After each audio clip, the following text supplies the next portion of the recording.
सौरेना प्रस्तुत या अभिनयाच्या माध्यमातून जगद्गुरु तुकोबाराय संतांच्या माध्यमातून प्राप्त होणारा विशेष असणारा लाभ वर्णन करून सांगतो. या जगतामध्ये लाभ करून देणारे जर कोण असतील तर त्या लाभ करून देणाऱ्या लोकांमध्ये सर्वात श्रेष्ठ लाभ करून देणारे फक्त संत आहेत महाराज. हित करणारे जगात फार आहेत, परोपकार करणारे जगामध्ये फार आहेत. परोपकाराय फरनदी वृक्षः परोपकारार्थ दुहंती गावः परोपकारार्थ वहंती नद्या परोपकारार्थ इदम शरीरम. हे शरीर परोपकार करण्याकरताच आहे. लाभ प्राप्त करून देणारं जर कोण असेल तर हे सगळे लाभच प्राप्त करून देतात. आणि सर्व लाभ प्राप्त करून देणाऱ्यांमध्ये श्रेष्ठ असणारे संत आहेत की जे मोक्ष स्वरूपाचा लाभ प्राप्त करून देतात. सर्वात श्रेष्ठ लाभ कोणता असेल तर तो मोक्ष स्वरूपाचा लाभ आहे महाराज. म्हणून सामान्य असणारा जीव लाभाचा विचार करतो, पण ज्याच्या त्याच्या दृष्टीनं लाभाचा विचार करतो. महत्वाची गोष्ट, प्रत्येकाची नजर आहे. समाजामध्ये काही स्तर पाहायला मिळतात. सगळ्यात खालचा स्तर जर पाहायचा असेल तर पामर नावाचा स्तर आहे. आटोने वेटोने बांधिला मुंडाचा फिरतसे म्हैसा जना माझी. म्हैसा म्हणजे म्हशीचा मुलगा, नाही कळालं तर टोनगा. तो जसा उन्मत्त होऊन त्यांनी फिरत राहतो तसा त्यांनी उन्मत्त झाले एक वर्ग समाजात आहे.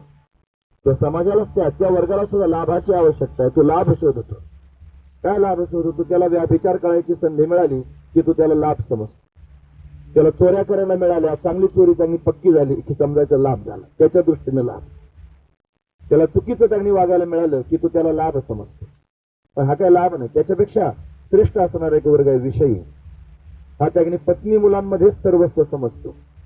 त्याला वाटतं मी जन्माला आलेलो आहे फक्त प्रपंच करण्याकरताच.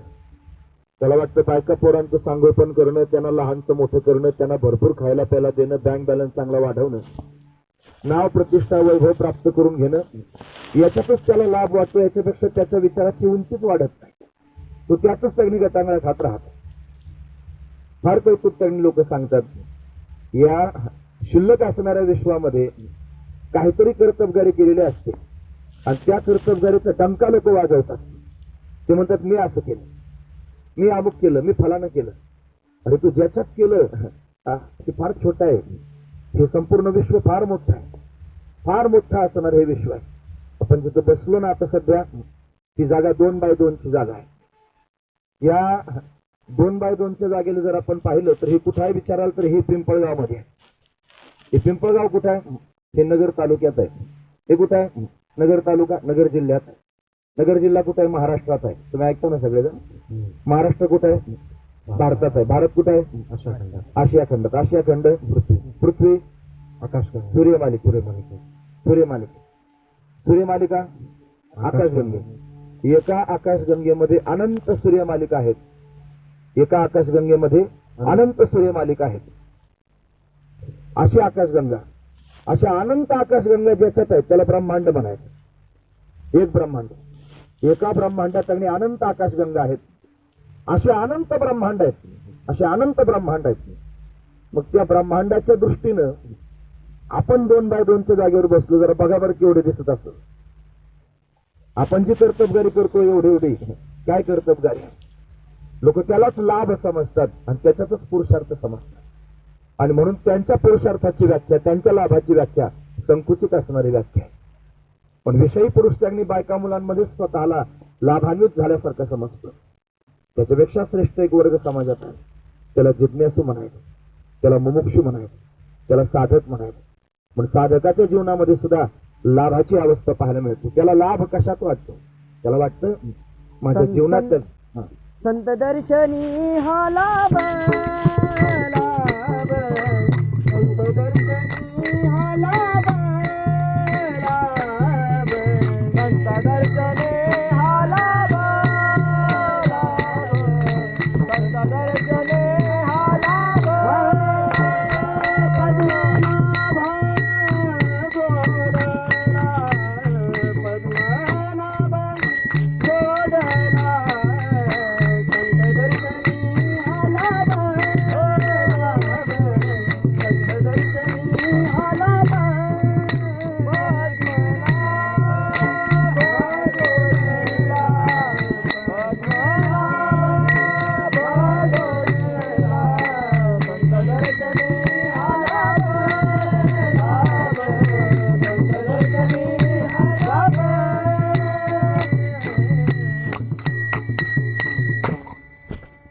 आधीच घेऊ बघतो.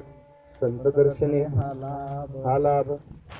फक्त संतांचं दर्शन होणं हाच त्या मुमुक्षूला लाभ वाटतो महाराज. महत्वाची गोष्ट. कारण त्याला कळालेलं आहे की हा संपूर्ण दिसणारा संसार फक्त खेळ आहे, मृगजळासारखा खेळ आहे. न झाला प्रपंच आहे परब्रह्म, न झाला प्रपंच आहे परब्रह्म, न झाला प्रपंच आहे परब्रह्म, न झाला प्रपंच आहे परब्रह्म. अहं सोहं ब्रह्म अकरणे, अहं सोहं ब्रह्म अकरणे, अहं सोहं ब्रह्म अकरणे. न झाला प्रपंच आहे परब्रह्म, अहम सोहम ब्रह्म आकळले. प्रपंच एक झाला होता, हे तो समळ मिथ्या वार्ता. न होईल मागुता कदा कल्पांची घडे ना. त्याला शब्दज्ञान झालेलं आहे. त्याला माहिती आहे हे संपूर्ण तगणी संसार चक्र प्रवाहित होणार आहे. याच्यातलं काहीच कोणाचं शिल्लक राहत नाही याची त्याला नजर आलेली. त्याला असं वाटतं या संसार बंधनातून मुक्त व्हावं. त्याला असं वाटतं या अनादिकालापासून मी जीवदशा भोगतोय, अनादिकालापासून त्यांनी पुन्हा पुन्हा जन्माला येतोय, पुन्हा पुन्हा मरतोय. ही परंपरा माझ्या मागे लागलेली आहे. या संसार चक्रातून मी त्यांनी बाजूला व्हावं. जन्माला येताना भयंकर वेदना सहन कराव्या लागतात. आज जरी वेदना आठवत नसल्या तरी त्यावेळेला सहन केल्या मात्र सगळ्यांनी. आपण सगळे जन्माला आलो ना, आईच्या गर्भातून आपण बाहेर आलो, फार भयंकर वेदना सहन केल्या. तुम्हाला असं कसं होईल, आमच्या ध्यानात कसं काय नाही राहिलं. एक पेशंट आला होता दवाखान्यात, त्याला विंचू चावला होता, विंचू, आणि भयंकर वेदना होत होती. लवकर डॉक्टरने दवाखाना उघडला नाही. रात्रीची वेळ होती, खळ्यात झोपायला गेला होता आणि रात्रीतून त्यांनी चावला त्याच्या हाताला. हात बांधून आला आणि त्या डॉक्टरच्या दारापुढे जाऊन बसला. डॉक्टर साहेब दार उघडा. डॉक्टर काही केलं, दार उघडे ना. मग आरडाओरडा करायला लागला मोठ्या मोठ्याने, अरे डॉक्टर, अरे दार उघड, अरे मेला का. तिथून सुरुवात झाली. वेदनाच तेवढ्या होत्या, वेदनाच तेवढ्या होत्या, भयंकर वेदना. मग ते डॉक्टर आले, त्यांनी इंजेक्शन दिलं त्याला. त्याचा तो विंचू चावला होता, त्याच्या वेदना शांत झाल्या, त्याला बरं वाटलं. तो गेला. गेल्यानंतर परत त्या डॉक्टरची त्याची गाठ झालीच नाही. 10 वर्षांनी परत भेटला, 10 वर्ष. आणि 10 वर्षानंतर डॉक्टरनी त्याला ओळखलं आणि ओळखल्यावर त्याला विचारलं, कसं काय, बरं आहे का आता हातात, बरं आहे का म्हणलं, हाताला विंचू चावला होता, बरं आहे का. तो ना मला कमी सर्व विंचू चावला नव्हता का, वेदना झाल्या नव्हत्या का. 10 वर्षांनी विचारल्यावर वेदना लक्षात राहतील का, नाही राहणार. गर्भवासात आपण नव्हतो का, होतो. वेदना झाल्या नाहीत का, झाल्या. आज आठवत नाहीत म्हणून, आठवत नाहीत म्हणून झाल्या नाही म्हणायचं काही काम नाही म्हणा, झाल्या आणि फार झाल्या. काय सांगू गर्भीची यातना, मग भोगिता नारायणा, मास मळमूत्र सुदक्षण क्षणा जातसे देवा. अरे आईच्या गर्भात असताना भयंकर वेदना सहन कराव्या लागल्या. न साहे पाषाण फुटती भयताप चित्ती भरला असे, कटारेने असा तिला कुतस्वेदू. माऊलीने वर्णन करून सांगितलं ज्ञानेश्वरी. इतक्या भयंकर वेदना, भयंकर त्यांनी. आईच्या गर्भात काही एअर कंडिशन रूम असते काय, उलट टांगलं जातं, खाली डोकं वर पाय केलेले असतात. नाकी तोंडी कृमी किडे, गर्भवासाचे दुःख गाढे कवना पुढे सांगा. एवढ्या भयंकर वेदनांमध्ये आपण त्यांनी प्रवास करत करत आलो. आणि पुन्हा त्यांनी जन्मल्यानंतर वेदनाच आहे. जन्मतानाच वेदना महाराज. जन्मताची कर्मजात तुझी मान अडकली. जन्म होतानाच भयंकर त्रास सहन करावा लागतो. इकडून तिकडून जन्म झाला, जन्म झाल्याबरोबर त्याला बाहेरच्या वातावरणातला श्वास घ्यावा लागतो. त्याला गर्भजलात त्यांनी आईच्या नाळातून त्यांनी सगळ्या गोष्टी मिळत असतात. पण बाहेर आल्यानंतर स्वयंभू व्हावं लागतं. मग तो रडला पाहिजे, त्याला बाहेरच्या वातावरणातला श्वास घेता आला पाहिजे. मग तो डॉक्टर त्याला धरतो असा उलटा, त्याचे पाय असे धरले जातात आणि वरतून पायावर टिचक्या मारल्या जातात त्याने रडावं म्हणून. ते रडत नाही लवकर. मग काय करत, त्याला श्वास घेता आला पाहिजे ना, म्हणून त्याला रडायला लावतात. आणि मग तो रडत नाही म्हणून त्याच्या पृष्ठभागावर अशी चापट मारतात, चपकन एक जोरात. आणि चापट मारल्याबरोबर ते क्याव क्याव करायला सुरुवात करतात. म्हणजे जन्मल्याबरोबर पहिला फटकाच खावा लागतो. महत्वाची गोष्ट सांगतो. म्हणजे आईच्या गर्भात वेदना आहेत, जन्मल्याबरोबर वेदना आहेत. मग मध्यंतरीच्या काळात काय आरती ओळखतात होय घरचे लोक. वेदनाच वेदना आहेत. लोकांना वेदना अंगवळणी पडल्या, लोकांना संसार अंगवळणी पडला, लोकांना दुःख अंगवळणी पडलं. एखाद्या माणसाला फार छंद असतो अंगाला अत्तर लावायचा, परफ्यूम मारतात की नाही लोक, फार छंद असतो. पण तुम्हाला माहिती आहे, अत्तराचा गोळा कानाच्या खोलीमध्ये घातला जातो फार सुंदर असणारा त्यांनी तो गोळा असतो, त्याचा चांगला वास येतो. पण ज्यानं कानाच्या खोडीत घातलं त्याला फार तर फार 20 मिनिटं 25 मिनिटं त्याचा वास येतो. त्याच्यानंतर त्या माणसाला त्याचा वास येत नाही, त्याला अंगवळणी पडतो. त्याच्या जवळून दुसरा माणूस गेला तर त्याला त्याचा वास येत राहतो, पण त्याला स्वतःला मात्र त्याचा वास येत नाही. तसे आपण संसारात एवढे गुंतलेलो आहोत की संसार आपल्या अंगवळणी पडलेला आहे. भयंकर त्रास संसार आपल्याला देतो, भयंकर वेदना संसार आपल्याला देतो, पण एवढा अंगवळणी करून घेतला की आपल्याला त्याचा त्रास वाटत असतो. पण त्रास नाही का हे मला सांगा, भयंकर त्रास आहे. कोण कोणत्या बाजूने नोचायला तयार आहे, फक्त यांना कमी पडू द्या मग काय होतं बघा. फक्त जोवरी चळन गा तोवरी म्हणती माझा, मानती लहान थोर ध्येय सुखाची या काजा, इंद्रिय मावळली आला बागुला आजा. म्हणून अशी अवस्था आहे. या संसारातले लोक फक्त स्वार्थापोटी प्रेम करतात. हे संसारातले लोक फक्त त्यांच्या हिताकरता प्रेम करतात.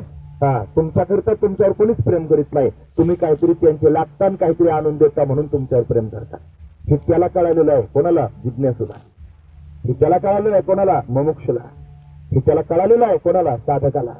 त्याचं अंतकरण पिळवटून निघत आहे. त्याला माहिती आहे हा सगळा मायेचा बाजार आहे.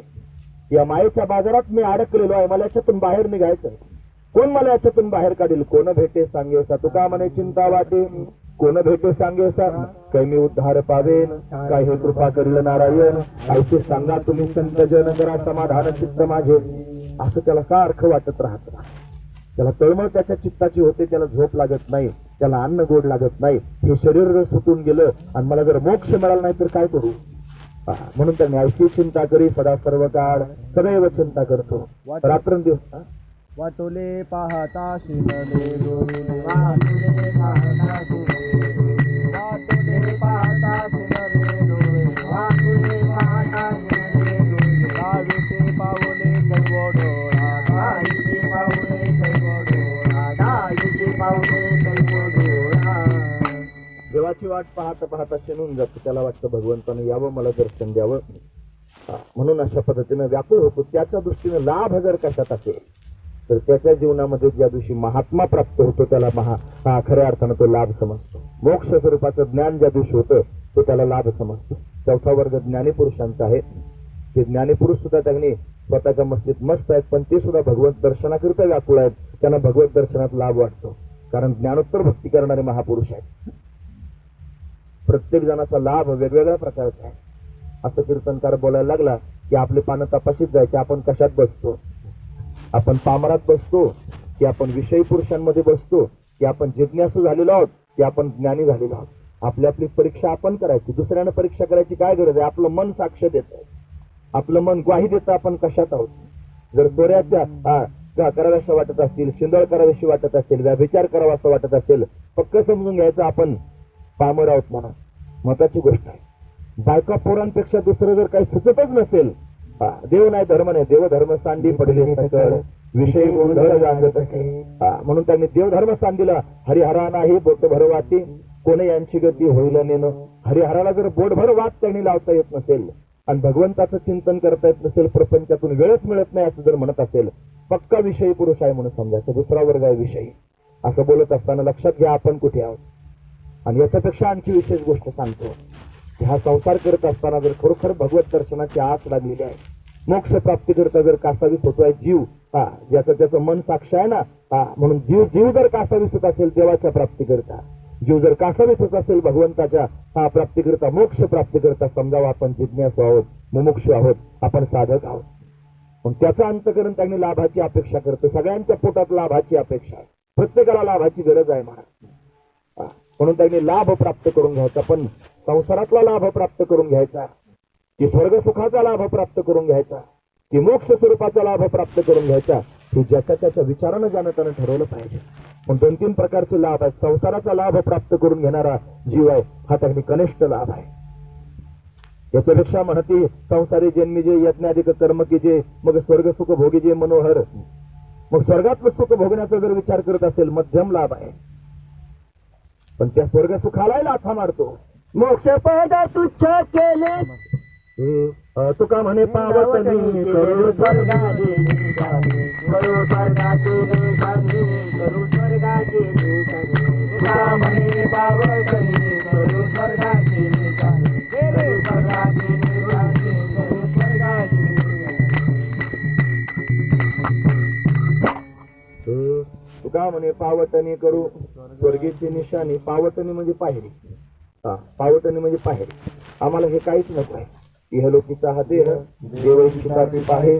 धन्य आम्ही जन्मालो दास विठोबाचे झालो. आम्ही विठोबाचे दास आहोत. आम्हाला विठोबा वाचून दुसरं काहीच नको आहे. स्वर्ग जरी आमच्या समोर येईल तरी आम्ही स्वर्गावर पाय देऊन वरती जाऊ. पण पावटणी म्हणजे पायरी. आम्ही स्वर्गाची पायरी करून भगवंतापर्यंत त्यांनी जातो. पण स्वर्ग सुद्धा नको आहे. याला मध्यम लाभ म्हणायचं. मग त्याच्यापेक्षा काय श्रेष्ठ आहे? मोक्ष स्वरूपाची प्राप्ती करून घेणं त्याच्यापेक्षा श्रेष्ठ आहे महाराज. पण अट्टहास जर करायचा असेल तर संसारातल्या सुखाकरिता नका करू. अट्टहास जर करायचा असेल तर स्वर्ग सुखाकरिता करू नका. अट्टहासच जर करायचा असेल तर मोक्ष प्राप्तीकरिता अट्टहास करा. तो मोक्ष त्यांनी सहजासहजी मिळत नसतो. त्याला फार सायास आहेत महाराज. तो जर सहज मिळत असता तर तुकोबारांसारखे कशाला म्हणले असते याजसाठी केला होता अट्टहास शेवटाचा दिस गोड राहावा. म्हणून त्यांनी अट्टहास करावा लागला. तुकोबारांसारख्यांना मोक्ष प्राप्तीकरिता मोक्ष प्राप्त करून घेणं सोपी गोष्ट नाही. म्हणून त्यांनी त्याला त्यांनी विशेष असणारा लाभ म्हणावं. आणि तो लाभ जर प्राप्त करून घ्यायचा असेल, मोक्षरूपी लाभ जर जीवनामध्ये त्यांनी यायचा असेल, कोण देईल मोक्ष तुम्हाला?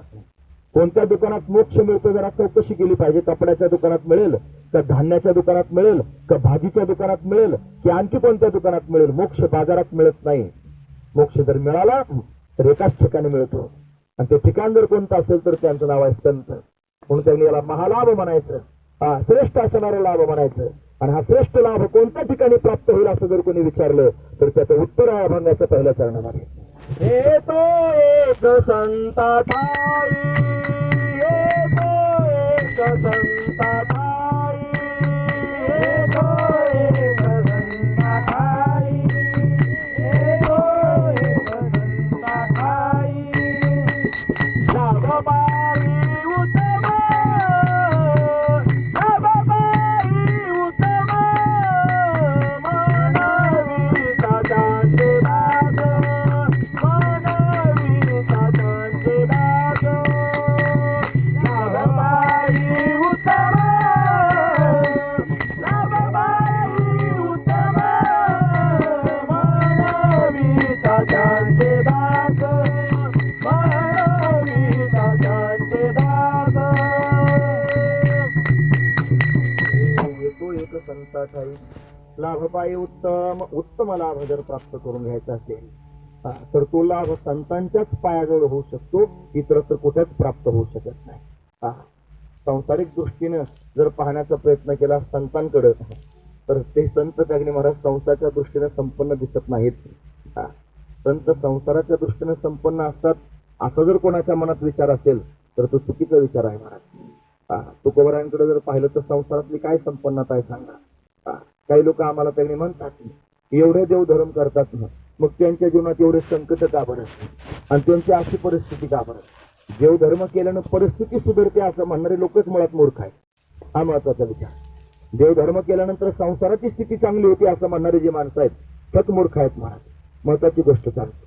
पण मगळ्यात माळ घातली पंढरीची वारी केली म्हणजे बायका पोराचं कल्याण होईल आणि येल मांडवाला जाईल असा विचार करणारे जे लोक आहेत ते सामान्य विचार करतात. महत्वाचा मुद्दा सांगतो. संतांकडे गेल्यानंतर त्यांनी भौतिक पदार्थांची अपेक्षा करू नये.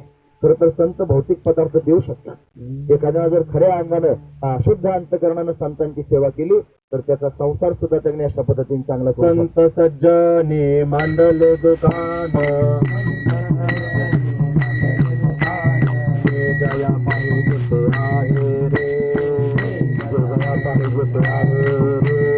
मुक्तीन मुक्ती प्रकाश साधी, मुक्तीन मुक्ती प्रकाश साधी. कोणी दयाकडे न पाहे रे, कोणी दयाकडे न पाहे रे, कोणी दयाकडे न पाहे रे, कोणी दयाकडे न पाहे रे.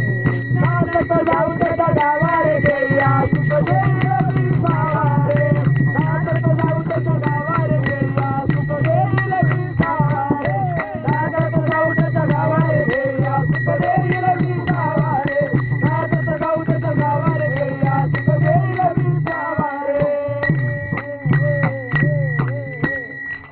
संत सज्जने मांडले दुकान, जे गया पाहिजे आहे जिथे आल्या क्रीडा. संत उदार उदार भरले अनंत भांडार, सर्व काय देऊ शकतात. एका जनार्दनी संत पूर्ण करती मनोरथ, सगळ्या प्रकारचे मनोरथ संत पूर्ण करू शकतात. संसारही देतात संत. जर संसाराची अपेक्षा असेल संसारही देतात. चांगदेव महाराज पंढरपुरात गेले आणि पंढरपुरात गेल्यानंतर चांगदेव महायोगी आहेत. सगळ्या लोकांना कळालं संत आहेत चांगदेव महाराज. सगळे लोक भेटायला येऊ लागले. एक स्त्री त्यांना भेटायला आली. ब्राह्मण स्त्री होती आणि ती त्यांच्या समोर येऊन रडू लागली. म्हणे का रडते आहे? सांगितलं महाराज मला एकुलता एकच मुलगा होता, त्याचं लग्न झालं आणि लग्न झाल्यानंतर तो मुलगा थोड्याच दिवसामध्ये मरण पावला. त्याची पत्नी आहे, आम्ही दोघीच त्यांनी राहतो आहोत. मला पुढे त्यांनी असं वाटत होतं माझा वंश त्यांनी पुढे चालावा. आता मी काय करू? चांगदेव महाराजांनी तिची व्यथा जाणली आणि जाणून त्यांनी तिला सांगितलं तुझ्या मुलाच्या आस्ती ठेवलेल्या आहेत का? म्हणे आहेत ना. मग घेऊन आस्ती त्यांनी घेऊन आली. ती आस्ती उगाळून त्यांनी निमित्त केलं फक्त आस्तींचं. आस्ती उगाळून तिच्या सुनीला प्यायला दिल्या सगळ्या समाजाच्या समोर. नाही तर कोणी आक्षेप घेईल म्हणून सगळ्या लोकांना बोलावून हा प्रयोग केला. त्याचा परिणाम असा झाला की ती गर्भवती झाली आणि तिला मुलगा झाला. महाराज संसार मुलगा होणं हा संसार नाही का? पण संतांची संगत केली मुलगा झाला. मग तो मुलगा मोठा झाला. मग त्याला त्याच्या नावाने पंगत द्यायचं ठरवलं आणि ते पोरग पंक्तीत फिरता फिरता त्यानं भात लवंडून दिला. मग त्याचं नाव पडलं भात लवंड्या. भात लवंड्या प्रसाद मात्रेची केवळ जन्माला भात लवंड्या महाराज वर्णन करून सांगतात. म्हणजे संत जर कृपा करतील तर संसार सुद्धा देतात. ज्ञानोबरायांनी ज्यावेळेला तीर्थयात्रा करण्याकरिता जाऊ लागले त्यावेळेला दक्षिण प्रांतात ज्यावेळेला गेले त्यावेळेला एका राज्यातून तगडी महाराज प्रवास चालू होता. तो राजा तगणे असा होता त्याला सगळ्या मुलीच होत होत्या. आता मुलगी झाली. मुलगी झाल्यानंतर त्याने त्या राजाला वाईट वाटलं. तो म्हणला हे बघ पुढच्या वेळेला जर मुलगी झाली तर जी दासी मला सांगण्याकरिता येईल तिला पण मारीन, राणीला पण मारीन आणि त्या मुलीला पण मारीन म्हणला. तिघींना मारून टाकीन. आता काय करायचं? मग पुढच्या वेळेला पुन्हा राणी गर्भवती झाली आणि तिची मुलगीच झाली महाराज पुढची. आता काय करायचं? मग ती दासी म्हणले मी सांगायला जाणार नाही, मारून टाकीन राणा. राणीला पण भीती वाटावी, लेकरू पण मारून टाकीन. काय करायचं? मग युक्ती केली. म्हणे मुलगी झाला असं सांगूच नका, मुलगा झाला म्हणून सांगा. आणि ब्राह्मणाने सांगितलं मुलगाच झालेला आहे पण बापाने त्याचं तोंड पाहायचं नाही 16 वर्षाचं होईपर्यंत, असं ब्राह्मणाने सांगून टाकलं. आणि जर तोंड पाहिलं तर मुलगा मरून जाईल. राजाला त्यांनी फार समाधान वाटलं, मुलगा झाला म्हणा पण तोंड पाहायचं नाही. पण तोंड त्यांनी पाहिलं नाही. 16 वर्षानंतर त्याचं तोंड पाहिलं त्या मुलीचं. तर त्या मुलीला मुलाचे वस्त्र घालून लहानचं मोठं केलं होतं. मग त्याने विचार केला आता माझ्या मुलाचं तोंड मी पाहिलं, आता माझ्या मुलाचं लग्न करायचं, याच्याकरता मुली बघा. आता ती मुलगीच होती महाराज. आणि मुली करताच मुली बघायचा कार्यक्रम सुरू झाला. या मुलीनं मनात विचार केला मी तर मुलगी आहे आणि माझं लग्न करायचं ठरलं, आता काय करायचं? चिंतातूर त्यांनी अशा पद्धतीने ती झाली. तिने विचार केला पुढे सगळ्या लोकांना सगळं कळण्यापेक्षा मी पळून गेलेलं चांगलं. मग घोड्यावर बसून त्यांनी प्रवास करू लागली आणि दूर जंगलात त्यांनी गेल्यानंतर ज्ञानोबराय आधी करून भावंड समोरून आले. आणि आल्यानंतर ज्ञानोबरायांना प्रत्यक्ष त्यांनी पाहिलं. असं वाटलं नमस्कार तरी करावा. म्हणून स्त्री असून त्यांनी पुरुषाचे वस्त्र घातलेले होते. गायगायना समोर त्यांनी ती गेली राजकन्या आणि नमस्कार ज्ञानोबरायांच्या चरणावरती केला. ज्ञानोबरायांच्या मुखातून सहज शब्द बाहेर पडला, उठ राजपुत्रा उठ. मग तर अजूनच पाय धरून रडायला सुरुवात केली. म्हणे का रडतोय? सांगितलं महाराज मी राजपुत्र नाही, मी राजकन्या आहे आणि तुम्ही मला राजपुत्र म्हणतात म्हणून तर मी वनात तगणी जाते आहे. ज्ञानोबराय म्हणले माझ्या मुखातून शब्द बाहेर पडलाय, उठ राजपुत्रा. तू जरा स्वतःच शरीर परीक्षा करून बघ. आणि मग लक्षात आला अरे मी तो पुत्र आहे म्हणून. स्त्रियेचा तो केला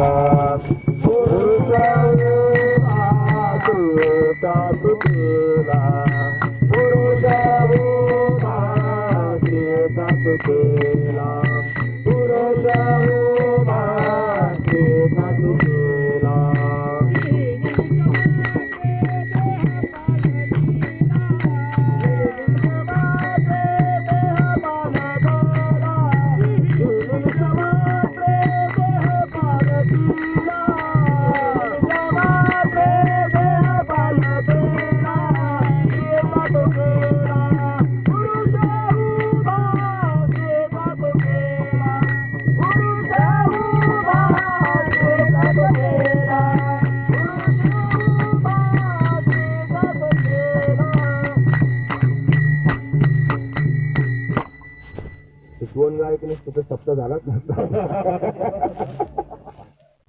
जे निमित्त मात्रे देह पालटीला स्त्रियेचा तो केला पुरुष उभा. स्त्री होती पण पुरुष झाला नाही. कोणामुळे झाला? हा कोणता लाभ आहे? संसारातला लाभ आहे. संसारातला लाभ आहे. संत संसारातला लाभ सुद्धा करून देतात. अजून सांगू, बरेच मला सांगता येते. महाराजांनी काल कीर्तन नाही का सांगितलं, कुठे गेले परमेश्वर? येतो ते काय नो हे केले का काय नो हे केले का काय करीत नाही एका विठ्ठलाचं चिंतन, हे सांगताना भरपूर त्यांनी करता येतं. संत त्यांनी अनेक प्रकारचे लाभ करून देऊ. त्यातच एक प्रसंग आला होता. एक त्यांनी भंगार गोळा करणार होता, भंगार, आणि तो त्यांनी फिरत होता आणि चुकला. तुकोबारांच्या समोर आला लोह गावात. शेळेवर तुकोबारा बसले होते. म्हणे का चुकला रे बाबा? रोज नमस्कार करत होता. दोनला महाराज आज मला काही मिळालंच नाही. पण किती मिळालं दाखव. म्हणजे गोणीत थोडंफार लोखंड जमा करून आणले होतं. भांगार, भंगार आणि भांगार जवळचे शब्द आहेत महाराज. सोन्याला अजून एक नाव आहे भांगार. सोन्याचं काय नाव आहे? भांगार. का भांगाराची अलंकारू तैसा मध्ये एकाचा विस्तारू ते हे जग. का बिजत झाली तरू का भांगाराची अलंकारू तैसा मध्ये एकाचा विस्तारू ते हे जग. भांगार म्हणजे सोनं आणि भंगार म्हणजे भंगार. म्हणून त्यांनी असं भांगार तयार झालं. भंगाराचं हा महत्वाचं. काय तुझ्याकडे दाखव. त्यानं ते गुणित तुकोबऱ्यांच्या समोर ओतले. त्याची ती करुण अवस्था तुकोबऱ्याने पाहिली. चिंडलेला आहे, दमलेला आहे, थकलेला आहे, त्याला काही मिळालेलं नाही. मग काय करायचं? त्याच्यावर कृपा केली पाहिजे. पण तुकोबऱ्याच्या शेळीवर बसले होते, त्याच्यावरती ओतल्याबरोबर त्याचं सोनं झालं महाराज. त्या लोखंडाचं सोनं झालं आणि आनंदाने निघून गेला, श्रीमंत झाला. कोणता लाभ आहे? संसारातला लाभ आहे. कनिष्ठ असणारा लाभ आहे. महत्वाची गोष्ट आहे. म्हणून संत हे त्यांनी संसारातला लाभही प्राप्त करून देऊ शकतात. पण संसार मागणाऱ्या लोकांना कोणी शहाणं म्हणत नाही. संसार मागणाऱ्या लोकांना त्यांनी मूर्ख म्हणतात साधू संत. सांगू प्रमाण हे म्हणजे विभीषण शहाणा परंतु महामूर्खची जाणा. विभीषण शहाणा म्हणजे ते विभीषण राजा झाला, त्याला लंकेचं राज्य मिळालं. फार त्यांनी शहाणा. तो शहाणा नाही, तो महामूर्खची जाणा. मग शहाणा कोण? रावण शहाणा. शहाणा कोण ठरला? रावण शहाणा ठरला. ज्या रावणाला मरता मरता प्रभूंचं दर्शन झालं, राम प्राप्त झाला.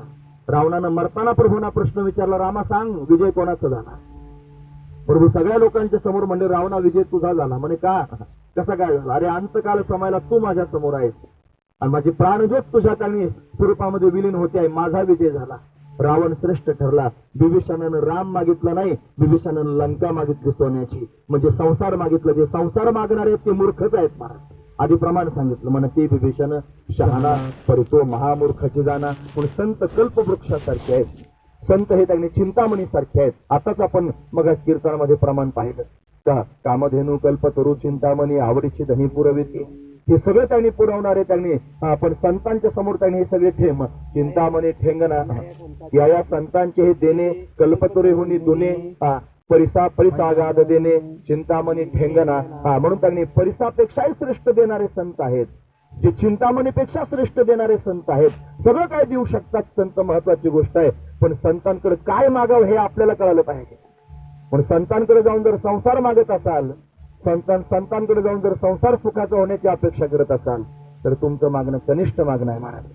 म्हणून त्यांनी मागायचंच असेल, लाभ जर जीवनात प्राप्त करून घ्यायचा असेल तर ह्या लोकातल्या त्यांनी संसाराच्या लाभाच्या भानगडीत न पडता मग स्वर्गाचा प्राप्त करून घ्यावा. आणि ते स्वर्ग सुख हे नाशवंतच आहे.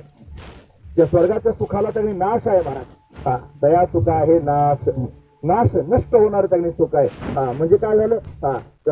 तया पुण्याची पावती सरे सरे चंद्रपणाची उपयोग करे मग येऊ लागते माघारे मृत्यू लोका क्षणे पुण्य मरते लोकम विषंती. गीता वर्णन करून सांगतो. पुण्य संपलं की खाली यावं लागतं. स्वर्गातलं सुख सुद्धा नाशवंत आहे. पण संसाराचं सुख जसं नाशवंत आहे तसं स्वर्गातलंही सुख नाशवंत आहे. दुसरा लाभ त्याला त्यांनी म्हणावा मध्यम लाभ, तो नाशवंतच आहे. मग त्याच्यापेक्षा श्रेष्ठ असणारा जर लाभ कोणता असेल तर मोक्ष स्वरूपाचा लाभ आहे. तो अविनाशी असणारा लाभ आहे. पण संतांकडून जर काय प्राप्त करून घ्यायचं असेल तर अविनाश असणारं परमात्मा तत्व संत प्राप्त करून देऊ शकतात. त्यांचे गोपाळ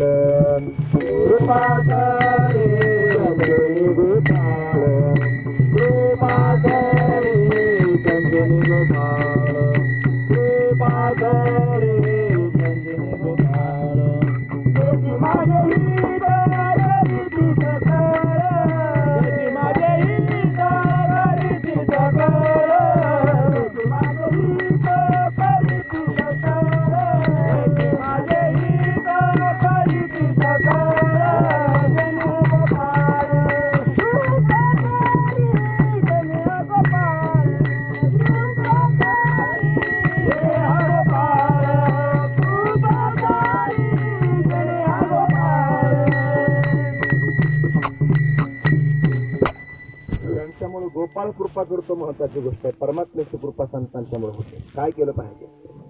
ही कृपा प्राप्त होण्याकरिता काय केलं पाहिजे? मोक्ष प्राप्त करण्याकरिता काय केलं पाहिजे? संतांकडून महालाभ प्राप्त करून घेण्याकरिता काय केलं पाहिजे? मनविता त्यांचा दास, मनविता त्यांचा दास, मनविता त्यांचा दास, मनविता त्यांचा दास. पुढे आस उडेना, पुढे आस उडेना, पुढे आस उडेना, पुढे आस उडेना. मनविता त्यांचा दास, मनविता त्यांचा दास, मनविता त्यांचा दास, मनविता त्यांचा दास. मनविता ते काय केलं पाहिजे? हा लाभ प्राप्त करून घेण्याकरिता एकच केलं पाहिजे. मनविता त्यांचा दास, पुढे आस उरेन. आस म्हणजे आशा, आस म्हणजे अपेक्षा, आस म्हणजे कोणत्याच प्रकारची इच्छा शिल्लकच राहू देत नाही. सगळं काही प्राप्त करून देतात. पण जे त्याने हवा असेल अंतकरणातून ज्याची अपेक्षा निर्माण होईल ते प्राप्त करून देणारे संत आहेत महाराज. हा सर्व काही देतात. हा महत्वाचा विचार. स्वामीजींचे शब्द सांगतो. ते म्हणले, जा, तुला कधीच काही कमी पडणार नाही. बरोबर, माझ्या काळजात लिहून ठेवलेले शब्द आहेत. ते मला म्हणले, जा, तुला कधीच काही कमी पडणार नाही. आणि जर तुला असं वाटलंच तुला काही कमी पडलं आणि मी जर नसलो, त्यांचे शब्द सांगतो, मी जर नसलो तर जिथं माझं थडगं तयार करतील ना म्हणले, तिथे येऊन बसायचं आणि फक्त बसायचं. तुला कधीच काही कमी पडणार नाही. मोठी गोष्ट आहे मला. याच्यापेक्षा काय पाहिजे जीवनामध्ये? आणि खरंच काहीच कमी पडायचं काम नाही पडलं. काहीच कमी पडायचं. संसार तर नगण्य गोष्ट आहे. कपाळानं भेटत असतो मला संसार. हातपाय फोडणाऱ्या लोकांकरता त्यांनी सांगतोय, संसार मिळवण्याकरिता हातपाय फोडून मरायची बारी ज्यांची आली त्यांना सांगतो, आपण हातपाय फोडल्यानं संसार मिळत नसतो. संसार कपाळानं मिळत असतो. अन्न मान धन, अन्न मान धन, अन्न मान धन.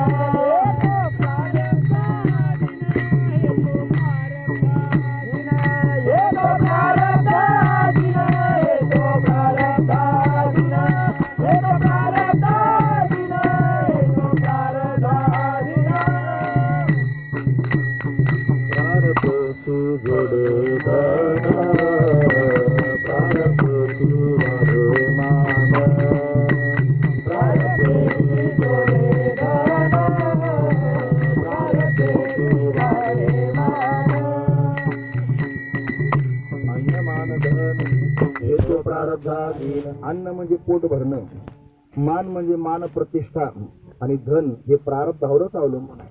प्रारब्धेची जोडे धन, प्रारब्धेची वाढे मान, प्रारब्धेची भरे पोट, प्रारब्धानच या सगळ्या गोष्टी होतात. प्रारब्धात असेल तरच खायला मिळतं मला. प्रारब्ध पहिले फार श्रीमंत, प्रारब्ध पहिले रचा पिक्षरचा शरीर, तुलसी चिंता किंवा करे भजले रघुवीर. कपाळात जर खाणं असलं तरच खायला मिळतं. फार श्रीमंत मनुष्य असावा. कामावर जाण्याकरिता निघावा, त्याला धरून डबा भरून त्यांनी द्यावा, त्याचा डबा त्याच्या जवळ असावा. पण एवढी कामाची व्यस्तता त्यांनी व्हावी की संध्याकाळ झाली तरी एक घास सुद्धा खायला मिळू नये. का नाही मिळाला? श्रीमंत नाही का? त्याच्याकडे अन्न नाही का? त्याच्याकडे काय सुविधा नाही का? सगळ्या गोष्टी आहेत, पण खायला का मिळालं नाही? त्या दिवशी त्याच्या कपाळातच खाणं नव्हतं म्हणून मिळालं नाही. पण देवानं कोणालाच मोकळं ठेवलं नाही महाराज. देव सगळ्यांची तरतूद करतो. खायला लागते किती? आमच्या ढेऱ्या वाढल्या म्हणून जास्त लागतंय आम्हाला. हा महत्वाचा विचार आहे. नाही तर खायला जास्त लागत नाही. देव त्यांनी सगळ्यांची तरतूद करतो खाण्याकरिता. सगळ्यांना ज्यानं चोच दिली तो दाना पण देतो महाराज. जगात कोणीच असं नाही. सकळ जीवांचा करीतो सांभाळ, सकळ जीवांचा करीतो सांभाळ, तुझा करूर ऐसे नाही, तुझा करूर ऐसे नाही. सकळ जीवांचा करीतो सांभाळ, सकळ जीवांचा करीतो सांभाळ, सकळ जीवांचा करीतो सांभाळ, तुझं मोकलील ऐसे नाही. किती खायला लागतं माणसाला म्हणून अतिशय थोडं लागतं, पण माणसाचा अट्टहास जास्त असतं. महत्वाची गोष्ट आहे. पण संतांना शरण गेलं पाहिजे. संत त्यांनी कृपा करणारे आहेत. संतांच्या कृपेने सर्व काही प्राप्त होऊ शकतं. म्हणाविता त्यांचा दास, फक्त स्वतःला त्यांचं दास म्हणावं. आणि दास म्हणून त्यांच्या जवळ त्यांनी पडोनी राहीन तये खाई, उगाची संतांचे पायी, न मागे न करी काही, तुझी आज्ञा विठोबा, अखंड दया तुझी प्रीती, मद दे दयाची संगती, मग मी कमलापती तुझ बाण आणि कंटाळा, पडोनी राहीन तये खाई. पडून राहीन, फक्त पडून राहीन. पडून राहिलं तरी लाभ प्राप्त होईल. महत्वाची गोष्ट आहे. म्हणविता त्यांचा दास, छातीला हात लावून सांगताला पाहिजे मी संतांचा दास आहे. छातीला हात हे पोरग मग सांगत होतं ना की दुकान ज्ञानोबराय तुकोबरायांचं आणि हमाली करतो म्हणलं ना काहीतरी. कोणत्या ज्ञानोबराय तुकोबरायांच्या दुकानात आपण हमाली करणारे त्यांचं दास असलं पाहिजे. महत्वाचा विचार आहे. फक्त त्यांचं दास म्हणायला सुरुवात करा स्वतःला, त्याचा परिणाम काय होईल सगळं काही देऊन टाकतील महाराज. अशी कृपा करतील की असं दान कृपेचं त्याने देतील की कल्प संपून जातील पण दान संपणार नाही.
तुम्हाला कसं काय जमतं असं?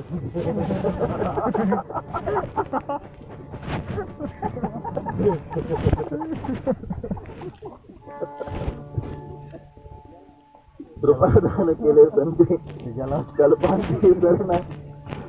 संतांनी कृपादान केलं की ते कल्प संपून जातात पण त्यांचं दान संपत नाही महाराज.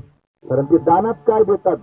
देवच देतात महाराज. दानामध्ये देवच आपल्या पदरात टाकतात. महत्वाची गोष्ट आहे. म्हणून त्यांनी संतांचं दास झालं पाहिजे. संतांचे पायी माझा विश्वास, सर्व भाविक दास झालो त्यांचा. मग ते मागाच्या प्रमाण ते माझे हित करीती सकळ, जेणे हा गोपाळ कृपा करी. संतांचं दास झालं पाहिजे. तो दासत्व त्यांनी खऱ्या अर्थानं उच्च पदावर घेऊन जातं. कृपेचं दान देतात. कृपा 2-4 प्रकाराने केली जाते. पहिल्या कीर्तनात आपण पाहिलं पांडुरंग सत्य केला अनुग्रह निर्गुणी संदेह बुद्धी भेद. त्याच्यात त्यांनी कृपा पाहायला मिळाली. ती कृपा त्यांनी त्याला शक्तिपात आपण असं म्हणू शकतो. त्याला आपण दीक्षा म्हणतो, अनुग्रह म्हणतो. संतांचा अनुग्रह त्यांनी जीवनामध्ये प्राप्त होतो. 4 प्रकाराने करतात. शब्दानं शक्तिपात करतात, स्पर्शानं शक्तिपात करतात, दृष्टीनं शक्तिपात करतात, डोळ्यानं पाहून सुद्धा त्यांनी महाराज शक्तिपात करतात. कृपेचा प्रवाह त्यांनी वाहतो. फक्त त्यांनी कृपेनं पाहावं. कृपा कटाक्षे न्याहाळिले आपल्या पदिवै सविले, वापर महादेव विठ्ठले भक्तादे धरे वरदान. अजून सांगतो हे असो हा जिथवाजयावरी झळके, काय पद्म गुरु माता पारुके, तो जीवाची परी तुके महेशे सी मौली म्हणतात. हे असो आधी फार वर्णन करून सांगितलं श्री गुरूंचं. मग म्हणले असो हा जिथवाजयावरी झळके. जिथवा म्हणजे दृष्टी. या संतांची दृष्टी ज्याच्यावर पडते अमृत दृष्टी आहे महाराज. ज्याच्यावर पडते तो जीवाची परी तुके महेशे सी. अरे तो सामान्य जीव जरी असला तरी शंकराच्या तुलनेचा होतो. शंकराला जेवढा मान आहे, शंकराला जेवढा आनंद आहे, तेवढा आनंद जीवाला प्राप्त होतो. फक्त संतांनी पाहिलं नव्हतं महाराज. असा संतांचा महिमा आहे महाराज. तो सगळ्यांना कळतो थोडाच. तो ज्याला कळतो त्याची दिवाळी, तो ज्याला कळाला त्याचं जीवन त्यांनी मंगलमय झालं. हा महत्वाचा विचार आहे. अमृत दृष्टी त्यांच्या नेत्रातून अमृत वाहत. आणि म्हणून त्यांनी महाराज संसाराच्या आशेने गेलेल्या लोकांना ते अमृत मिळत नाही. ते अमृत घेण्याकरिता पण अधिकार असावा लागतो. म्हणजे परमार्थिक दृष्टिकोनातून जाणारे आहेत त्यांच्यावर संतांची कृपा होते. आणि अशी कृपा करतात की कल्पापर्यंत संपणार नाही. महत्वाचा विचार. 4था शक्तिपात आहे महाराज. संकेत करतात. स्वप्न शक्तिपात पण त्याला म्हणतात. जशी कासवी असते ना, कासवीला स्तन नसतात महाराज, पण कासवीला पिलं होतात. म्हणजे कासवी त्यांनी पिलांना कसं लहानचं मोठं करते. ही कासवी फक्त त्या पिलांचं स्मरण करते त्यांच्याकडे पाहतो, त्याला कूर्मदृष्टी म्हणायचं, कूर्मदृष्टी. मग पिलं झाले, अंड्यातून पिलं बाहेर आले की ती कासवी फक्त त्या पिलांच्या नजरेत नजर घालून पाहतो आणि तिच्या पाहण्यानंच महाराज ते पिलं असे टवटवीत गुबगुबीत होतात, खायला काही द्यावं लागत नाही, ते वाढत राहतात. महत्वाचा मुद्दा अजून एक जात आहे कासवाची अशी की ती समुद्राच्या काठावर अंडे घालते आणि अंडे घातल्यानंतर तो समुद्र त्यांनी लाटा येतात ते अंडे पोटात घेऊन जातो. तो त्याच्या पोटात त्यांनी अंडे निघून जातात, समुद्रात त्यांनी खोल तळात निघून जातात ते अंडे.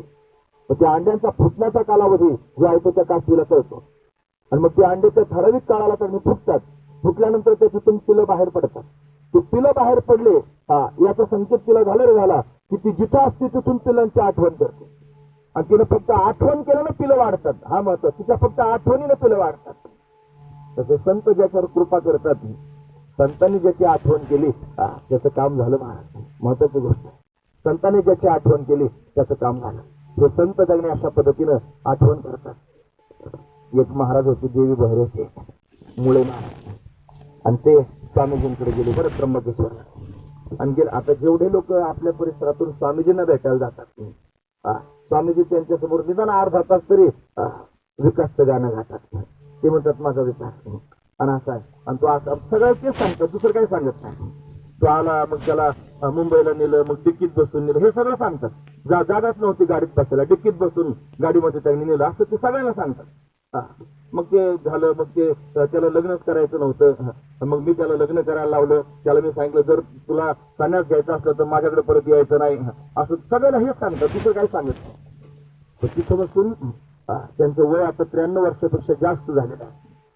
पण तिथं बसून माझी आठवण करतात म्हणून मी तुमच्या समोर पोपटासारखं बोलतो. रात्रंदिवस त्यांनी फिरतोय आणि भगवंताचं चिंतन त्यांनी घडताय. संसार काय होत असेल, कसा होत असेल, तुमच्या सगळ्यांच्या समोर कशाला संसाराचं गाणं गावं. जो होतोय तो होतोय. त्यांनी मला सांगितलं तुला कधीच काय कमी पडणार नाही आणि काय कमी पडलंच नाही महाराज. कधी खायला कमी पडलं नाही, राहायला कमी पडलं नाही, काही कमी पडलं नाही. ज्येष्ठाचं कर्म ज्येष्ठाच्या बरोबर आहे, तरी कृपा फार महत्वाची असते. सगळ्यात महत्वाचा मुद्दा सांगतो, माझ्या पोटामध्ये भगवंताचं प्रेम अखंड ज्योतीसारखं त्यांनी तेवत ठेवण्याचं काम फक्त त्यांची कृपा करते, की त्याच्याशिवाय होऊ शकत नाही. देवाचं प्रेम अंतकरणात त्यांनी टिकून राहायचं असेल तर कृपेशिवाय होत नाही महाराज. म्हणजे त्यांची कृपा आहे ती तिथं बसून त्यांनी अशा पद्धतीने कृपा करतात, तिथं बसून त्यांनी अशा पद्धतीने आठवण करतायत. त्यांच्या आठवणीनं सुद्धा त्यांनी महाराज जीवन मंगलमय होतं. कोणाचं सांगू दुसऱ्याचं, आहे की नाही. म्हणून याचं मला जेवढे महात्मे भेटले ना महाराज, फार प्रेम केलं त्यांनी माझ्यावर, फार प्रेम केलं, फार प्रेम केलं. भाऊंनी फार प्रेम केलं माझ्यावर. जर मला कधी जायला नंतर शेवटी जरा उशीर झाला जायला, पारनेरला राहायला गेलो, मग जाणं झालं नाही भाऊंकडे जास्त वेळा. मग गेलो एक दिवशी आणि गेल्यानंतर दुसरं काही बोलले नाही महाराज. माझ्या समोर बोट मोजायला लागले. मग ती तारीख देण्यात होती, ती तारीख ज्या तारखेला मी गेलो होतो आधी ती तारीख देण्यात होती आणि तिथून त्यांनी असे कांडे मोजायला सुरुवात केली आणि 21 कांडे भरले. मला म्हणले विकास 21 दिवस झाले आला नाही. म्हणजे किती वाट पाहिजे, काय संबंध होता सांगा. काय रक्ताचा संबंध होता, काही धन नेऊन देत होतो, काही देत नव्हतं महाराज. हाताचे कांडे त्यांनी मोजले आणि एवढ्या दिवसानंतर आला. विशेष गोष्ट आहे महाराज, एवढं प्रेम कोण कोणाला करतं महाराज. आईबाप तरी एवढं प्रेम करतात का, पण संतांनी एवढं प्रेम करा महत्वाची गोष्ट आहे. पण फार प्रेम करणारे संत महापुरुष भेटले माझ्या जीवनात. त्यांनी बाळात त्यांची कृपा मला मिळाली आणि म्हणून तर तुमच्या समोर मी त्यांनी बोलू शकतो. संत कृपेशिवाय जीवनात काही घडत नसतं. पण अशी कृपा संतांची आपल्यावर व्हावी, दुसरे कशाची अपेक्षा करू नये, दुसरं काही मागू नये. सगळं चांगलं होतं, सगळं आनंदाचं होतं. फक्त त्यांनी त्यांच्या कृपेची अपेक्षा करावी, की भगवंताला प्राप्त करून देतील. अरे श्रीमंताच्या संगतीत जर राहिलात तर कोणत्या दिवशी गुलाम करून ठेवेल सांगता येत नाही, आणि साधूच्या संगतीत जर राहिलात कोणत्या दिवशी देवाची प्राप्ती करून देतील सांगता येत नाही. म्हणून साधूची संगत परमात्म्याची प्राप्ती करून देणारी आहे, फक्त त्यांची कृपा व्हावी. आणि ती कृपा त्यांनी जीवनामध्ये श्रेष्ठ असणारी कृपा आहे. कृपादान केले संती कल्पांती सरेना. कल्प संपून जातील पण त्यांची कृपा संपणार नाही, असा कृपेचा वर्षाव करतात. कासवी जसं पिलावर त्यांनी प्रेम करते, गार जशी आकाशात हिंडते आणि लक्ष पिलापाशी तिचं असतं. जशी गाय रानात करते पण वासराजवळ तिचं चित्त असतं, आणि तशी त्यांनी संत मायबाप कृपा करणार आहेत. कृपादान केले संती कल्पांती सरेना. म्हणून त्यांनी महाराज काय केलं पाहिजे आपण अशा संतांकरता, असं जर विचार अंतकरणात असेल तर त्यांची सेवा करणं हे सगळ्यात श्रेष्ठ असणारं साधन.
छेदात, मनविकाचा छेदात.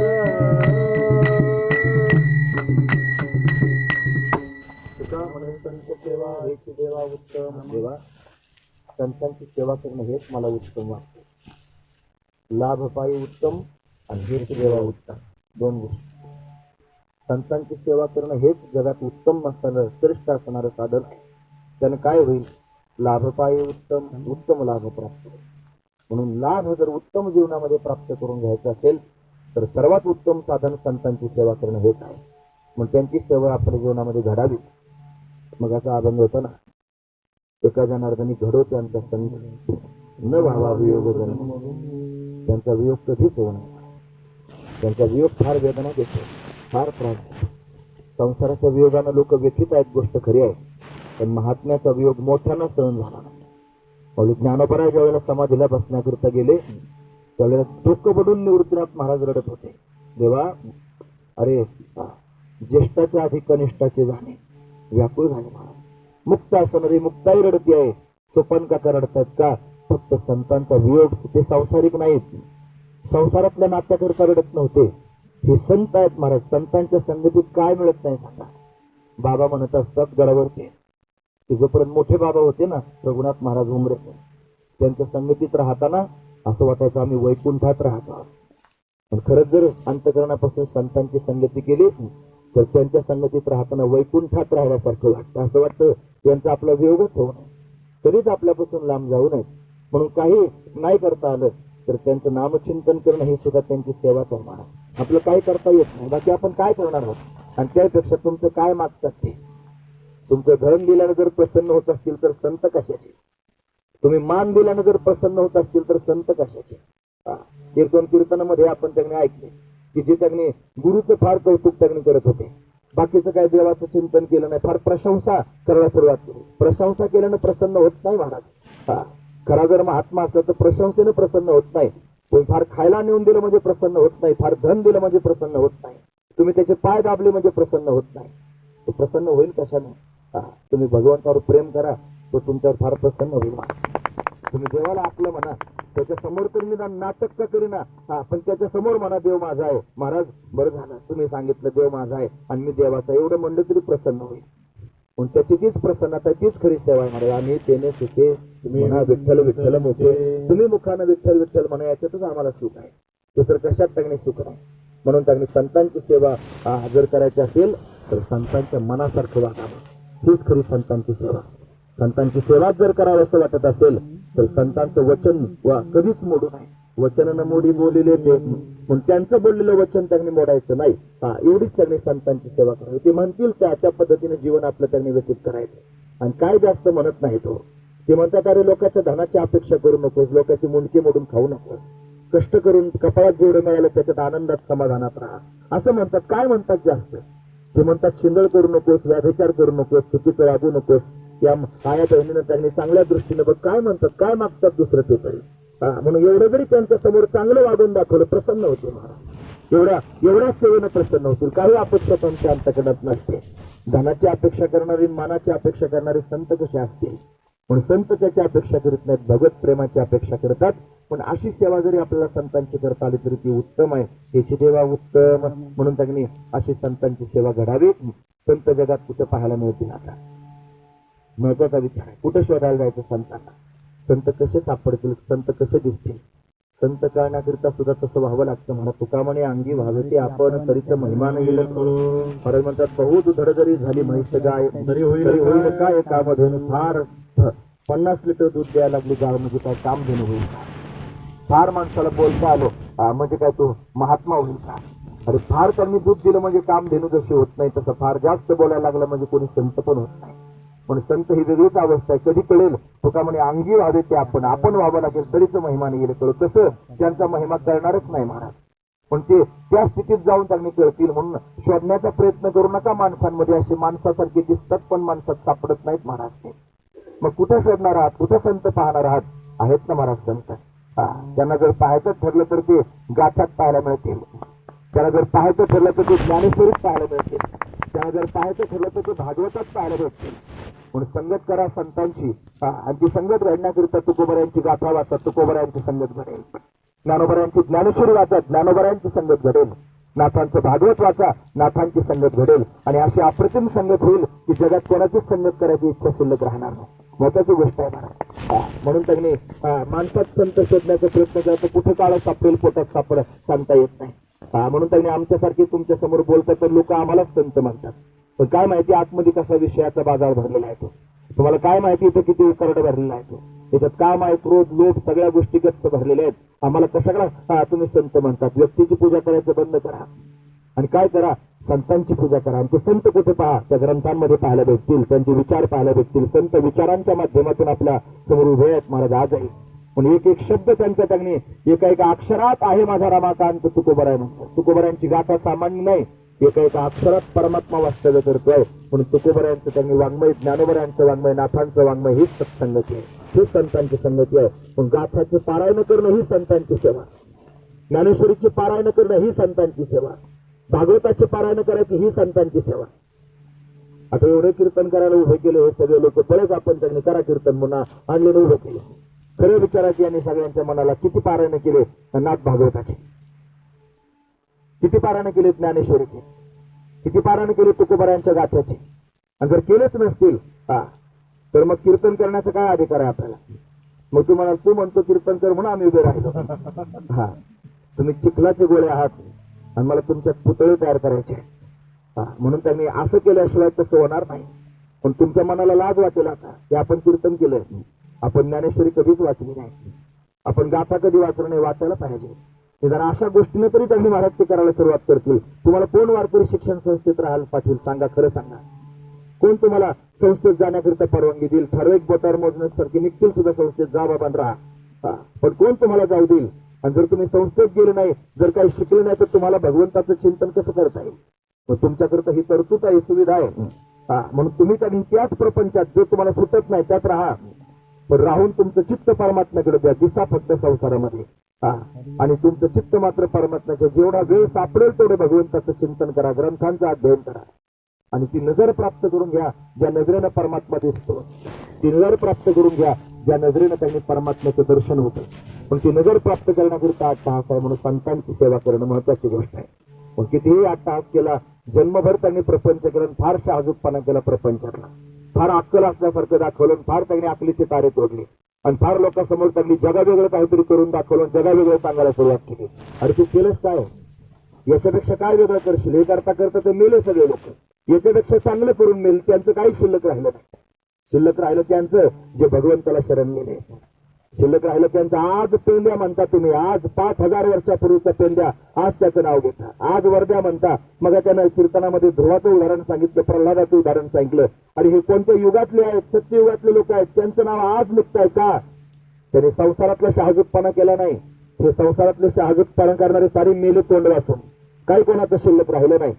मग कशात त्यांनी पुरुषार्थ आहे, भगवंताच्या भक्तीत पुरुषार्थ आहे. म्हणून त्यांनी ती भक्ती जर जीवनामध्ये केली तर चिरंतन राहील. आणि महत्वाचा विचार आहे का, लोक काही म्हणू द्या, आपण मेल्यावर लोक चांगले म्हणतील नाही तर वाईट म्हणतील, लोकांचा काही विचार करू नका. पण भक्ती करून जर मेला तर देव तरी निदान चांगलं म्हणेल. हे सगळ्यात मोठं उपलब्धीचं वर्णन आहे. ही सगळ्यात मोठी उपलब्धी आहे, देव चांगलं म्हणेल. अरे देव जर चांगलं म्हणलं तर बाकीचे काय म्हणतात त्याची काय घेणं त्यानं पडलं. बायका नांदतात की नाही, त्या नांदत असताना त्यांचा नवरा जर त्यांना चांगला म्हणला तर बाकीच्यांचा विचारच करीत नाही. मूर्ख, माझा नवरा चांगला आहे ना, माझा नवरा मला चांगलं म्हणतो ना, बास, बाकीच्यांचा विचार करायचं काही काम नाही. संसारात जर असं त्यांनी घडतं तर परमार्थत असंच आहे महाराज. अरे अनंत कोटी ब्रह्मांडाचं आहे काय, मग ब्रह्मांड आपण ऐकलं, असे अनंत ब्रह्मांड ज्याचे एक रोमात आहेत महाराज. अनंत ब्रह्मांडे एक रोमी ऐसे धेंडे, अनंत ब्रह्मांड उदरी हरे हा बालकनंदावरी. ज्याच्या पोटात अनंत ब्रह्मांड आहे तो परमात्मा जर आपल्याला चांगलं म्हणत असेल, त्याच्यापेक्षा अजून काय पाहिजे तुम्हाला. हे शेंबडी मेंबडे कोणालाही चांगलं म्हणतात पण कोणालाही वाईट म्हणतात. त्याला शेंबूड वाढता वाढताच जन्म गेला. त्यांच्या चांगल्या वाईटाकडे काय पाहता, महत्वाची गोष्ट सांगताय. पण त्यांनी या संसाराच्या दृष्टीने जर प्रकाशात येण्याकरिता अट्टहास असेल, अट्टहास करून नका, जीवन वायाला जाईल. करिता भरोवरी दुरावसी दुरी भवाची पुरी वहावसी. नजर जर आली असेल तर लक्षपूर्वक ऐका. तुका म्हणे इहलोकीच्या व्यवहारे नका डोळे धुळे भरून राहू, त्याच्या डोळ्यात धूर भरून राहू नका. भगवंताचं चिंतन करा, भगवंताला आपलं करा, भगवंताला आपलं म्हणा, भगवंताच्या भक्तीमध्ये तल्लीन व्हा. असं करणं हीच संतांची सेवा आहे. तू काय म्हणे संत सेवा हे सेवा उत्तम. बरंच माझ्याकडे बोलण्यासारखं आहे, पण मी आता बरंच बोलणार नाही. पोरग नाराज होऊ नये म्हणून त्यांनी काय नाही, फक्त प्रॅक्टिकल आपण करतो आहोत. थेरी तर त्यांनी वाचून झाली, 1.5 महिन्यापासून वाचायचं काम चालू आहे. आता थेरी पण त्यांनी महत्वाची असते की नाही, प्रॅक्टिकली महत्वाचं असतं. म्हणून प्रॅक्टिकली त्यांनी 4 शब्द बोलता आले नाही, आले की नाही 4 शब्द बोलता, सरळ अर्थ सांगता आला की नाही झालं. आता पुढच्या वेळेला अजून अर्धा तास बोलता येईल, आहे की नाही. हळूहळू हळूहळू बोलायची त्यांनी प्रॅक्टिस होईल. आणि अजून जर मनाची तयारी झाली तर अजून कुठं बंद झालंय आपलं. लगेच उद्या, आज उद्या सकाळी परत कीर्तन, काहीच हरकत नाही. 3 वेळा काहीच हरकत नाही, चालूच आहे महाराज. अजून 2 दिवस आहे, उद्या सकाळच्या सत्रात, परत संध्याकाळच्या सत्रात, परत परवा सकाळी, परत संध्याकाळी. आणि काय करतो हे करण्याकरता तेवढा 8 तास दिन रजनी ते करण्याकरता तेवढा 8 तास आहे. लोकांकडे काही मागायचं काम आपल्याकडे नाही म्हणा, तरी सुद्धा जीभ रेटून लोकांना गुंठे मागितले, हे की नाही. जीभ रेटून लोकांना दगड मागितले, मागायचं काम आपल्याकडे नाही. शहाजूक लोकांनी फार टिचक्या मारल्या आणि त्याने अजूनही टिचक्या मारायचं काम चालू लागले आता गोळा करायला. असे लोक म्हणायला सहन केलं, फार सहन केलं, फार सहन केलं. आता काय व्यवहार आहे, कशा पद्धतीचा व्यवहार चालला हे भगवंताला माहिती आहे की नाही, हे भगवंताला माहिती आहे. आता जो त्यांनी आता असं आहे, असे टिचक्या मारणारे पण जगात असावेत महाराज. आपलं पाप नको का जाळायला, थोडी वाटली करून घ्यायला नको का. जसं पुण्य आपल्या पदरात पडतं तसं पापही आपण करतो, काही ना काहीतरी एखादं पाप घडतच महाराज. पापाची वाटणी होते टिचक्या मारणार लोकांच्या माध्यमातून, पण ते आपलं पाप घेऊन जातात बिचारे. ते त्यांना धन्यवाद केले पाहिजे की तुम्ही आमचं पाप घेऊन जाता. काय व्यवहार आहे, कसा चाललेला आहे, निर्मळ आहे का काय खरकट आहे, हे सगळं त्यांनी भगवंताला कळतं. म्हणून भगवान त्यांनी पाहतोय कशाकरिता अट्टहास करतो हे सांगतो. अरे एवढा अट्टहास जर केला नसता तर 4 दिवसापासून एवढा आनंद भोगता आला असता का, खरं सांगा. मग ही फक्त झलक आहे आनंदाची, ही फक्त झलक आहे आनंदाची. तुम्ही जर निर्मळ दृष्टीनं पाहत असाल तर जन्म आनंदाचा होईल या स्थानावरती, जन्म आनंदाचा होईल, फार आनंदाचा सोहळा होईल, फार आनंदाचं वैभव त्यांनी पाहायला भेटेल. भगवंतांना आयुष्य द्यावं आणि त्या आयुष्यात त्यांनी महाराज तेवढंच करून घ्यावं. कधी कधी पिक्चर मधलं गाणं आहे, पिक्चर मधलं गाणं आहे. काय गाणं आहे, आज फिर जीने की तमन्ना है, आज फिर मरने का इरादा है. गाणं जुनं कशातलं मला माहित नाही, कोण म्हणलं हे माहित नाही, कशा करता म्हणलं हे माहित नाही, पण शब्द फार म्हणतात. आज जगायची इच्छा आहे आणि आज मरायची पण तयारी आहे. महत्वाची गोष्ट सांगतो मला, काही करायचं शिल्लक राहिलं. सकाळी आज दुपारी एक माणूस मला भेटला, तो ना महाराज मला सकाळपासून तुमचं तुम्ही ऐकलं का, तुम्ही नव्हतं, तो ऐक काय म्हणला तो सांग ना. तुम्हाला तुम्ही बऱ्याच वेळच्या माझ्या समोर बोलता, तर तुमच्या मनात समाधी घेण्याचा विचार नाही ना, असं तुम्हाला म्हणला. आणि मला काय होतंय, मला काय म्हणायचंय तुम्ही तुम्हाला सांगितलं. यांच्या समोर मी सांगतो, भागाभाऊ साक्षीदार आहे. मला काय होतंय म्हणजे हे जे सगळं चालू आहे हे मृत्यूनंतरच चालू आहे, हे मेल्याशिवाय करताच येऊ शकत नाही. दाना खाक मी मिळता आहे तो गुले गुलजार बन. आधी एका बीजा नाश मग भोगीची कणी. आधी एका दाण्याला स्वतःला पुरून घ्यावं लागतं, मग कणीस पाहायला भेटतं. पण इथे जर कणीस तयार होणार असेल तर एखादा तरी दाना याच्यात पुरला गेला पाहिजे, महत्वाची गोष्ट आहे. म्हणून दाना पुरल्यानंतर कणसाचा कार्यक्रम चालू आहे आणि कणीस आल्यानंतर फार आनंद होणार आहे आणि फार विशेष असणारा भाव त्याची सुरुवात त्यांनी रोप फक्त तयार झालंय. हळूहळू सगळ्या गोष्टी होतील, फक्त तुम्ही याच भूमिकेवर ठाम राहा, तुम्ही असेच त्यांनी राहा. म्हणून त्यांनी भगवंताचं चिंतन करण्याच्या विचारात राहा, भगवान भरभरून देणार आहे. इथे एक दिवशी त्यांनी आळंदी पंढरी सारखं त्यांनी वैभव तयार होईल आणि सगळे लोक आनंद घेतील, कोणालाच डोकं लावायला चान्स मिळणार नाही. तिथं त्यांनी महाराज कोणी जाणीवपूर्वक जरी काही वाकडं तिकडे करायचा प्रयत्न करीत असेल तरी कागदातच असं त्यांनी लिहून ठेवायचं, मरायच्या आधी मृत्यूपत्रात लिहून ठेवायचं की कोणाला डोकंच लावता नाही आलं पाहिजे. नाही तर अनेक संस्थानांमध्ये अनेक प्रकारचे घोटाळे पाहायला मिळतात. आयतं सापडतं त्याच्यात त्यांनी आणखी सगळ्या गोष्टी घुसमटल्या जातात. पण हे करायचं नाही. ते मोदींचा शब्द आहे की नाही, मैं न खाऊंगा न खाने दूंगा, मैं न खाऊंगा न खाने दूंगा. मी मेरे भाई और बहनों असू द्या. म्हणून त्यांनी कुठेच चांदच सापडली नाही पाहिजे, असं निर्मळ करून ठेवायचं. शांत, आपण मेल्यावर भांडण नाही केलं पाहिजे कोणी, आपण मेल्यावर भांडण नाही झालं पाहिजे कोणाचं, असं करून ठेवायचं. आणि मग खऱ्या अर्थाने आनंद प्राप्त होईल. हा मत असू द्या. ते सगळं त्यांनी काय सांगण्यात तात्पर्य नाही, पण तरी तुम्हाला कळावं सगळ्या लोकांना म्हणून त्यांनी तुम्हाला कळावं म्हणून या सगळ्या गोष्टी सांगितल्या. असं तुका म्हणे संत सेवा ही सेवा उत्तम, ही संतांची सेवाच आहे आणि तेच अशा पद्धतीने उत्तम झालेली सेवा भगवंताच्या चरणी समर्पित करून याच ठिकाणी थांबूया. पण कोण्या संतांची सेवा करायची मोठ्या प्रेमाने त्यांचं चिंतन करूया. ज्ञानेश्वर माऊली ज्ञानराज माऊली तुकाराम, ज्ञानेश्वर माऊली ज्ञानराज माऊली तुकाराम, ज्ञानेश्वर माऊली ज्ञानराज माऊली तुकाराम, ज्ञानेश्वर माऊली ज्ञानराज माऊली तुकाराम. अवकाश भगवंताची सेवा करण्याचा प्रयत्न केला. झालेली सेवा भगवंताच्या चरणी समर्पित करूया. याच ठिकाणी थांबूया. तासभर बसून तुम्ही माझी गडबड ऐकून घेतली. तुम्हाला सर्वांच्या अंतःकरणापासून धन्यवाद. गुणवान मंडळींनी फार सुंदर साथ केली. प्रीती पाहिली नाही, प्रकाश पाहिला नाही, स्वर पाहिला नाही, तो धरला नाही, पण साथ केली, फार सुंदर साथ केली. तुमच्या सर्वांच्या अंतःकरणापासून तरी गाय गेला घरी आता.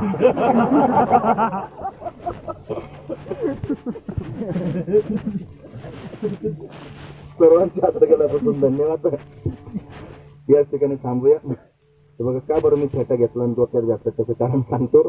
हे सगळे लोक उशिरा आले ना, ऐकण्याच्या उद्देशाने आले.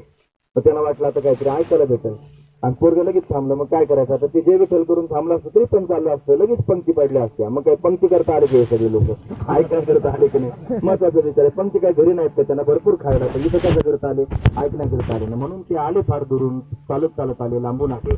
त्यांच्या पदरात काहीतरी पडावं म्हणून 4 शब्द मी बोलण्याचा प्रयत्न केला.